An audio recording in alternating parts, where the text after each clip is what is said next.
And they'll be looking to round off their pre-season. Tim's blabbing over he's got his. He ain't even played. He just went offline, didn't he? Frank Lampard began his managerial career with a win. I'll show you. He could have given you that coat, Graham, if Tim's not going to play it. It's too low, isn't it? It's that big Tim's for it. Yeah, it's not very nice. I give it to Graham and Tim goes and nicks the coat. It's not happy. What did you say? You said Tim? I didn't. I said it to the wrong person. Oh, Flavron said he's got it. He ain't even playing on it. So Tim's got it and Graham on. Well, I keep getting another code. It didn't know that worked. At LFU Mutual, we don't believe in charging people fees for making changes to their policy. To have a real conversation about health insurance, call us now. One pack of raisins, please. That was 1965. What? That's a lot. Yeah. Because of the free gift. Oh, free gift? That's cool.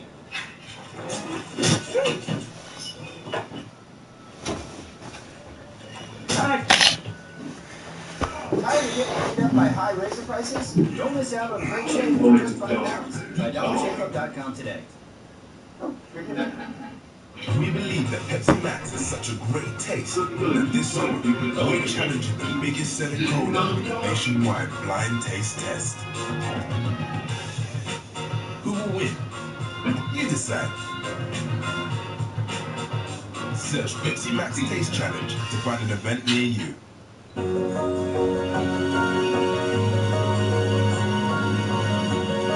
James Phillips, little things make a big holiday. That's all protected. Amigo has now encouraged 100,000 people consolidate their debt into an affordable monthly payment. Start your story today at amigoloans.co.uk. Get the gas feasting and the family feeding, because now you're all winning. The KFC Family Feast for $12.99, only at KFC. What was that? You haven't claimed to be missed on PPR. What? Don't you know there's a deadline? Wow. Can you afford to miss out on up to £7,000?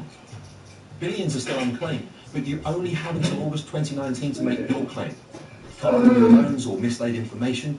Don't worry. Call Gladstone Brooks now on 08000 48 49 50. Gladstone Brooks. This summer at GFS, there are savings on every sofa in store. And until Monday, there are early bird extra savings on sofas like the Dixie, now £279. And everything's available with 4 years interest-free credit. Be quick, early bird extra savings Good, look at it go Weymouth on Saturday, Graham. Some 3 people got stabbed at Weymouth on near the train stations. Stay connected with the new Toyota Highlander. Just go. Super 6 are giving away more of my money, Tomo. Predict 6 correct scores with Super 6 to win Jeff Smith. 18 plus, Joe. 3 Saturday. T's and C's apply.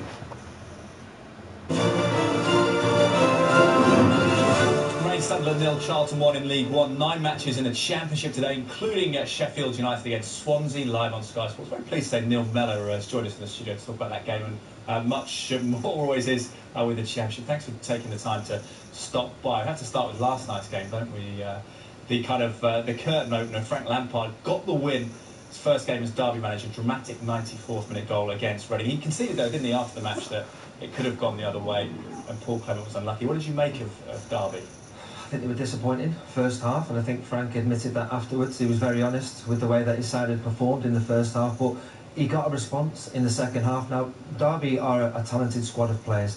I think at times this season we're going to see them play really well and beat teams comfortably. Last night they didn't play well, but they got the points, which is a really good sign. They're still learning, of course, under Frank Lampard and his coaching staff, how he wants them to play, playing out from the back. And it was the perfect start for him as well. What I liked about it was, after going 1-0 down and they weren't playing well, there was a response. He had said something at half-time, and the players went out and managed to have a little bit more urgency to find something more, to get something from the game in the end. All the attention going to be on Lampard this season in the Championship. Will that help Derby in the sense that the players can just kind of go and do their thing? I think there's always been a lot of pressure at Derby, high expectation in the Championship. They're always one of those teams which every season they're expected to challenge for promotion. I think with Frank going in there, there's not going to be a great deal of difference. He's a huge name in terms of coming from playing, but there's still going to be that expectation where everyone will expect Derby to be challenging the top 6 places again this season. Would you? For what you've seen? Yeah, I think so. I think you look at the challenges, and Derby will be one of those.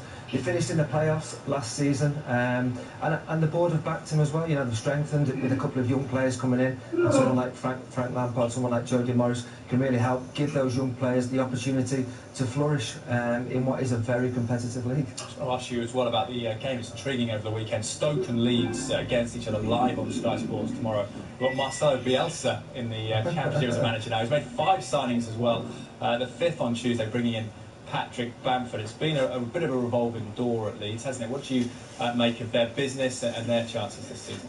I think there's a little bit more excitement about how Leeds could do this season. Such a huge football club, aren't they? I mean, again, no doubt sold so many season tickets. There's a little bit more of a buzz that Bielsa could be the man who maybe reignites them to try and get towards those playoffs. I think the fullback was a really good signing from Wolves. I think Baker coming in from Chelsea as well as Blackman, the goalkeeper. Good young players who will get minutes there. Bamford was one where they spent the majority of the budget, so they're hoping that Bamford can deliver for them because they spent a lot of money on him. If they can get the consistency out of him, he's a really So the bridge is closed down. The back of the net is, but it's no one can't go to Wales on there. Bielsa, world-class Guardiola's given No, Wales. The Southern Bridge has been closed down. Title challenges this season. And were you surprised, albeit you mentioned Leeds are a big club, when Bielsa was the man they appointed? I think it shows how good the Championship is. You know, we talked about Frank Lampard just before, Bielsa, who is renowned throughout world football. You know, he's managed international teams before, and all of a sudden he's now come down to the Championship, and it is seen as such an exciting, competitive league where, you know, he has to test himself. I think for Leeds, because he inherits a squad where I think they gave a lot of additional years to the contracts last season for the way Leeds started. That could be difficult because he inherits a number of those players. I think top 6 would be a really good season for Leeds. Yeah, it's interesting how teams adjust after being relegated, isn't it? We see Swansea take on Sheffield United at Bramall Lane a little bit later. The club gone through major changes, Swansea, under Graham Potter since his appointment. It's been the kind of, the successful part has been to almost start again, hasn't it, when you go down to the Championship in terms of your personnel. What kind of season do you think the Swansea fans should be expecting? I feel a bit for the teams that have been relegated. There's high expectation, and this is a really uncertain time for them, isn't it? You know, the transfer window is still open, and all the key players who are linked with moves away. It makes it a really uncertain time for the manager. Are they going to stay? Are they going to go? Are they going to be able to bring somebody else in? While the window's open, I think it's a real uncertain time. Out of the relegated 3, I think there's less pressure on Swansea in terms of, I think they're a little bit more realistic that there could be a more patience approach. It doesn't have to be promotion this season. They want to be challenging, of course, but with the appointment of Potter, it suggests that they may be a little bit more patient. Now, we can't let you leave without talking about your former club, Liverpool. Jurgen Klopp made a bit of a statement of intent with all his signings, particularly Alisson, which a lot of people saw as a gap that needed filling but between the sticks. What can they do this season? I think want to progress in terms of where Liverpool finished last season. Top 4 was decent. To do it consecutively in 2 seasons. Champions League final. I think Liverpool supporters want to win a trophy. There's no doubt about that. The manager does as well. But to really compete for that Premier League title is the ultimate for the Liverpool supporters. Strengthened really well this summer. You mentioned the goalkeeper. Perhaps a little bit of a vulnerable area previously. West Ham, 12th of August. Really well. And I think on longer term deals was an excellent transfer window for Liverpool. In previous summers, Suarez, maybe Coutinho, kept the key players and added to that as well. So hopefully look, we've buggered off. I can't even hear him. Yeah, looking at a game against West Ham will be intriguing as well. It's the last day of the season. Both sides have that with the signings. Thank you, Neil. Appreciate your time for today. He is drinking, isn't he? Oldham begin the new League 2 season. Highly fancied MK Dons. Baker Brothers will be updating this one for Sophie Sanders. Speak to her now. Yeah, he's drinking. Again? New division for both these sides after they Well, were both relegated drink to everything. last season, and new managers as well. You mentioned Tisdale there after 12 years at Exeter. He's joined. Ooh, I'm not drinking. And new blood at Oldham as well. The club legend Frankie Bunn taking his first full-time managerial position. Both have been busy in the transfer window as well, as you would expect. 9 signings have come for Oldham, with 13 going out, 10 signings for Paul Tisdale for MK Dons as well. They've both had mixed pre-seasons. Oldham ended with a 3-0 defeat to Preston, but they did have a 2-2 draw against Nottingham Forest, their best result. And No, it's still loading on the screen. You've got to wait for 20 minutes. And then ended it with a 1-0 win. It's not working. Both of these very Yeah, when you've done the game, you've got to do another download. Boundary Park later on, but both of the sides looking to bounce straight back into League One. I bet. Thank you very much for now, Faye. Southampton's 18 million. It's just got a Black Ops symbol loading. Against his former side, Borussia Mönchengladbach at St Mary's. It's the final. But it's been doing it up 10 minutes. Is there, Jenny? Very good afternoon. Mark Hughes' Southampton. How's their pre-season been? How are they shaping up? Well, obviously there's only a few days now left before the transfer window being opened, and this is pretty much what we call the business end of the pre-season. I mean, Southampton have been quite shrewd and strategic in terms of their spending and their summer signings.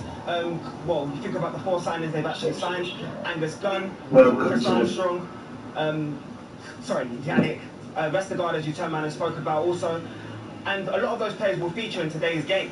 But Mark Hughes has already hinted towards maybe strengthening the side as they continue to progress through towards the transfer deadline. Now, these conditions are really, really hot, as you can pretty much tell. And speaking to the officials on my way here, they kind of hinted towards a water break in today's game. Speaking to Mark Hughes, he's kind of hinted towards leaning towards activity towards the end of the window. But we know, as well as you know, with 5 days left, this will be a real test for Hughesy to kind of work out as to what is the real strength and where Southampton will push on this year. Thanks, Jenny. They've got all the other big stories for you as Andy Murray returns to end in tears, and Corey Backcore remains inside. The leaders of WGC. You can. As you know, Michael, you haven't even played it yet. I'm on it. I can't get. Triangle button. Press a triangle button. Social. Yeah, me neither. It's weird though, isn't it? How they make. Well, it's not working. 12s and stars and that. Yeah. You know what? Just change it. No, it ain't, 'cause I had 3 of them, Michael.